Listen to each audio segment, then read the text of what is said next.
بسم اللہ الرحمن الرحیم۔ السلام علیکم۔ فتح مکہ 17 رمضان المبارک 8 ہجری کو ہوا۔ فتح مکہ کا اصل سبب کفار مکہ کی صلح نامہ حدیبیہ میں طے ہونے والی شرائط کی خلاف ورزی تھی۔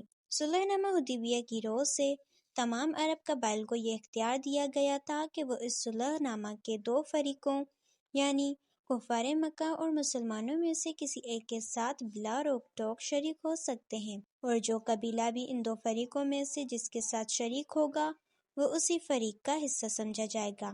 دوسرا فریق اس کے ساتھ کوئی زیادتی نہیں کرے گا۔ اگر اس نے ایسا کیا تو یہ صلح نامہ کی خلاف ورزی ہوگی اور نقصان کا تعاون دوسرے فریق کو لازمی ادا کرنا پڑے گا۔ عرب کے دو مشہور قبیلوں بنو بکر اور بنو قزا میں پرانی دشمنی چلی آ رہی تھی۔ بنو بکر تہامہ، یمامہ اور بحرین کے علاقے میں رہتے تھے اور بنو قزا مکہ کے قرب و جوار میں آباد تھے۔ بنو قزا کی دوستی آپ صلی اللہ علیہ وسلم کے خاندان بنو ہاشم سے تھی اور قریش سے ان کی پرانی دشمنی تھی۔ صلح نامہ حدیبیہ سے فائدہ اٹھاتے ہوئے بنو بکر قریش سے مل گئے اور بنو قزا مسلمانوں کے حلیف بنے۔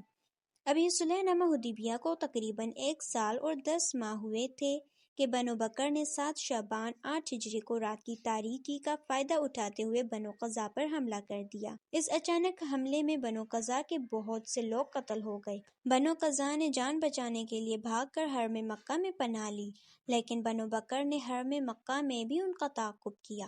قریش نے صلح نامہ حدیبیہ کی خلاف ورزی کرتے ہوئے حملہ آور بنو بکر کی ہر طرح مدد کی، ان کو ہتھیار فراہم کیے اور جنگ میں قریش کے نوجوان بھی بنو بکر کی مدد کے لیے شریک ہوئے۔ بنو قزا نے اس صورتحال کی اطلاع مدینے میں آپ صلی اللہ علیہ وسلم کو دی۔ ان کے 2 وفد یکے بعد دیگرے عمرو بن سالم اور بدیل بن ورقہ کی سربراہی میں آپ صلی اللہ علیہ وسلم کی خدمت میں حاضر ہوئے۔ حلیف ہونے کی وجہ سے انہوں نے آپ صلی اللہ علیہ وسلم سے بنو بکر اور قریش کے خلاف مدد مانگی۔ آپ صلی اللہ علیہ وسلم نے مکہ میں قریش کے پاس اپنا خاص ایلچی حضرت زمرہ رضی اللہ عنہا کو بھیجا اور قریش کو صلح نامہ حدیبیہ کی خلاف ورزی پر تنبیہ کی۔ آپ صلی اللہ علیہ وسلم نے قریش کو بنو بکر کی مدد سے باز رہنے کو کہا اور مظلوم بنو قزا کے مقتول افراد کی دیت کا مطالبہ کیا۔ قریش نے اپنی غلطی کا اعتراف کرنے کی بجائے چند جوشیلے نوجوانوں کی رائے کو وزن دیتے ہوئے نہایت تکبر سے کہا کہ ہم نے صلح نامہ حدیبیہ کو ختم کر دیا ہے۔ حضرت زمرہ رضی اللہ عنہا مدینہ واپس آئے اور آپ صلی اللہ علیہ وسلم کو صورتحال بتلائی۔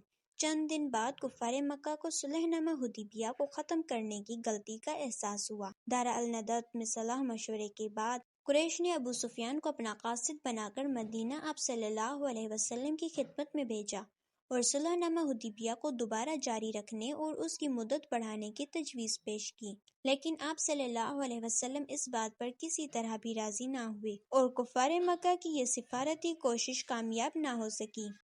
10 رمضان المبارک 8 ہجری کو آپ صلی اللہ علیہ وسلم تقریباً 10,000 مہاجر اور انصار صحابہ کرام رضی اللہ عنہ کے ساتھ مکہ کی جانب روانہ ہوئے۔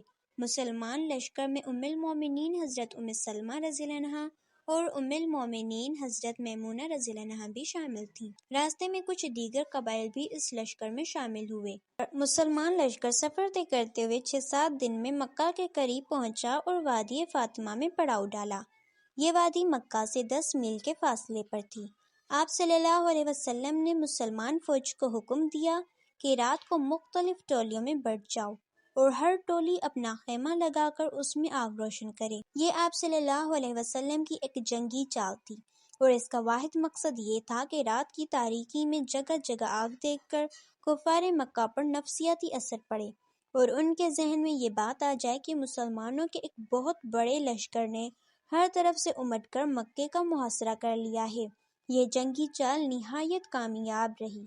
دشمن کے حوصلے پست ہو گئے اور وہ مسلمانوں کے مقابلے کے لیے نہ نکلے۔ آپ صلی اللہ علیہ وسلم نے 17 رمضان کو مکہ میں داخل ہونے کے لیے مسلمان فوج کی صف بندی فرمائی۔ آپ صلی اللہ علیہ وسلم نے پیدل فوج کی حفاظت کے لیے دائیں طرف کا گھوڑ سوار دستہ حضرت خالد رضی اللہ عنہ بن ولید اور بائیں طرف کا گھوڑ سوار دستہ حضرت زبیر رضی اللہ عنہ بن عوام کی کمان میں دیا۔